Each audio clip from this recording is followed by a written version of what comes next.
So, balik lagi bersama gue di Adi Dwi. Di video kali ini gue bakal berbagi materi sedikit yang gue punya gitu. Nah, salah satunya itu materinya itu persiapan yang wajib dibawa ketika mendaki gunung. Karena mungkin banyak orang-orang ya yang mendaki gunung itu alat-alat yang gak diperlukan itu malah dibawa. Contohnya mungkin kalian pernah lihat bawa boneka. Ngapain naik gunung bawa boneka anjir? Harusnya kan bawa-bawa yang seperlunya aja gitu, kayak misalkan ya sepatu, jaket, tas, segala macem gitu. Ngapain bawa boneka? Terus juga mendaki itu kan proses perjalanan menuju puncak. Menuju puncak, gemilang cahaya mengukir cita. Terus juga ada beberapa faktor yang bisa mensukseskan kegiatan mendaki itu. Itu mulai dari persiapan fisik, mental, budget, dan persiapan alat itu sendiri gitu. Nah, untuk alat-alat ini menurut gue ya, antara lain itu yang pertama kita sebut itu tas carrier. Untuk tas carrier sendiri itu bisa kalian disesuaikan aja sih. Kalau misalkan kalian itu mendaki dengan durasi yang mungkin pendek gitu intensitasnya, hingga 2 hari 1 malam, terus juga orang-orangnya yang ikut cuma sedikit aja, ya kalian mungkin bisa bawa tas yang ukurannya itu 30 sampai 45 liter. Itu menurut gua, kalau gua sih segitu cukup ya. Kalau misalkan kalian dengan mendaki banyak orang atau misalkan open trip terus juga pendakinya dengan durasi lama gitu loh, itu mungkin bisa pakai yang 50 sampai 90 liter. Bahkan ada yang 100 liter. Kecuali kalau misalkan kalian itu menggunakan konsep ultralight. Nah, kalau ultralight ini kan mungkin tasnya itu di bawah 30 liter pun itu cukup gitu loh. Justru itu malah enak, nggak berat-berat ya kan. Nah, terus yang selanjutnya itu sepatu. Nah, kalau sepatu ini yang harus dipertimbangkan itu pertama itu material dari sepatunya gitu. Terus juga konstruksi jahitannya itu apakah solid atau enggak gitu. Karena kalau nggak solid baru dipakai sebentar jebol. Kan sayang kalian beli jebol. Jadi langsung aja lah beli yang mungkin yang menurutnya lumayan gitu. Jangan yang under. Terus juga pilih yang solnya itu nge-grip banget. Jadi kalau misalkan kalian dalam kondisi basah treknya, jadi gripnya itu cukup kuat lah gitu. Jadi nggak gampang kepleset kalau kalian tahu tekniknya. Oke, selanjutnya itu bagian pakaian atau ya mungkin layering system itu juga termasuk sih. Nah, untuk pakaian sendiri itu kita ke bagian atas dulu ya. Nah, di bagian atas itu bisa kalian sisipin itu yang pertama itu lapisan base layer, yang kedua itu mid layer, yang ketiga itu bagian outer. Nah, outer ini bisa digabungin antara windbreaker sama dengan jas hujan gitu. Ada yang jaketnya waterproof banget gitu. Nah, itu juga bisa. Jadi jas hujan bisa, windbreaker juga bisa. Nah, untuk mid layernya itu usahakan itu berbahan dasar fleece atau mungkin yang ada budget lebih bisa ambil yang bulu angsa karena itu super duper anget. Nah, selanjutnya itu bagian shelter atau yang biasa kita sebut tenda gitu ya. Nah, untuk tenda atau shelter ini itu menurut gua harus disesuaikan. Kenapa? Nah, misalkan kalian ini pengen mendaki ya ke suatu gunung dengan beranggotakan itu cuma sedikit doang ya, 2 orang atau 3 orang. Ya kalian juga harus bawa tenda yang sesuai dengan kapasitasnya. Ya nggak mungkin dong masanya kalian naik 3 orang bawa kapasitas tenda cuma 20 orang. Kalian mau ngapain? Kecuali kalau misalkan kalian itu ada kegiatan mungkin pendakian bersama atau pendakian open trip, itu pun pakai tenda yang kapasitas besar. Tapi tenda yang sekali bangun yang untuk 20 orang juga kayaknya gue belum pernah lihat. Mentok-mentok itu tenda yang kapasitasnya itu 10 orang. Tapi kalau misalkan kalian pernah lihat, oh ini bang tenda kapasitas 20 orang nih bang dari merek-merek ini, boleh tuh tulis di kolom komentar aja.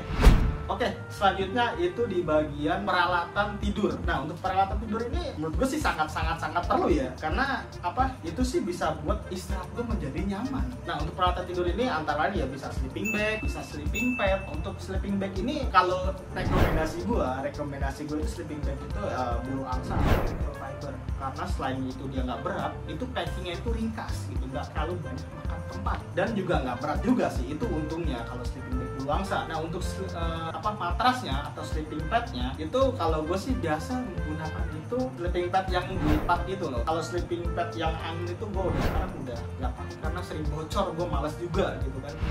Oke, selanjutnya itu alat masak ya, alat masak, alat makan, dan alat minum. Nah, untuk alat masak sendiri itu ya diantara lain itu ya seperti nesting, kompor, gas, itu udah termasuk alat masak. Nah, gue selalu merekomendasikan untuk alat masak atau kompor lah ya, itu jangan menggunakan kompor yang terlalu berat. Kompor nasi goreng contohnya berat itu. Stres. karena harus menggunakan minimal menggunakan itu kompor mungkin ya yang kecil itu, karena kan sekarang banyak kompor-kompor yang kayak ultralight gitu tapi apinya itu lumayan gede.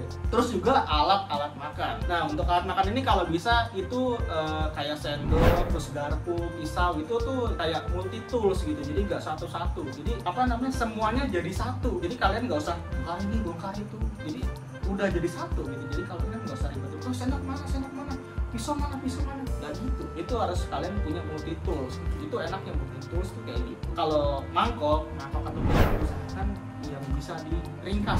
Terus alat minum ini ya bawa aja, biasa aja sih kayak botol, gelas atau mug ya. Nah kalau untuk mug sendiri ya kalian bisa disesuaikan aja, ada yang misalkan bawa yang cantolnya di mana pundak sini, atau mungkin bawanya bisa yang jadi yang bisa dilipat, itu juga ada. Pokoknya ya disesuaikan aja lah gitu loh. Selanjutnya itu keamanan. Nah untuk keamanan ini menurut gua sih opsional aja ya. Opsionalnya karena mungkin nggak semuanya orang itu ke gunung itu gitu. Contohnya misalkan kayak harness, karabiner, helm dan sebagainya lah. Karena kalau misalkan untuk komponen itu mungkin dibutuhkan di tempat atau di pegunungan yang ekstrim atau di gunung yang sangat-sangat ekstrim gitu jalurnya. Itu baru itu komponen yang sangat dibutuhkan gitu di tempat itu. Kalau misalkan nggak di tempat itu ya kalian nggak usah dibawa aja. Oke, yang terakhir itu peralatan penunjang. Peralatan penunjang ini menurut gua itu kayak apa namanya senter atau headlamp, ya penerangan lah bahasanya. Nah untuk penerangan ini menurut gua itu harus membawa baterai lebih dari satu atau membawa baterai cadangan. Kan misalkan kalian ini mendaki terus sampai camp itu kondisi malam ya kan, terus baterai kalian habis. Nah kalian tinggal ganti aja baterai pakai baterai cadangan. Terus selanjutnya itu kayak apa power bank, terus HP kalian. Kalau HP kalian kan mungkin bisa buat komunikasi kalau masih ada sinyal. Kalau mungkin kalian hobi-hobi foto atau video kan bisa dokumentasi. Kalau untuk power bank itu bisa untuk baterai cadangan si HP itu sendiri. Nah alat penunjang selanjutnya yaitu apa namanya berupa navigasi ya. Navigasi itu bisa peta, bisa kompas gitu. Nah untuk kompas sendiri menurut gue itu sekarang zaman udah canggih ya. Jadi kalau misalkan kalian nggak bisa baca kompas analog ya, kalian mungkin apa namanya bisa pakai kompas digital, atau kalian misalkan semua kan nggak punya kompas analog. Nah sekarang kan kalian kan pasti kan HP punya nih, kebanyakan juga udah smartphone ya kan. Nah kalian bisa download aja itu navigasi digital gitu, entah itu kompas, entah itu rute jalur pendakian gunung itu sendiri, itu udah banyak gitu, udah banyak beredar lah itu di internet. Kalian tinggal search aja, tinggal cari aja gitu. Terus juga itu peta. Nah kalau peta ini kan yang tadi kalau misalkan digital itu jalur pendakian di gunung itu sendiri. Untuk peta ini gua harap sih sesuai ya dengan pendakian yang kalian tuju. Misalkan kalian ke Gunung Gede, ya petanya juga harus ke Gunung Gede, bukan ke CJ anjir. Lu mau nyari Big Smoke di CJ. Oh my stress.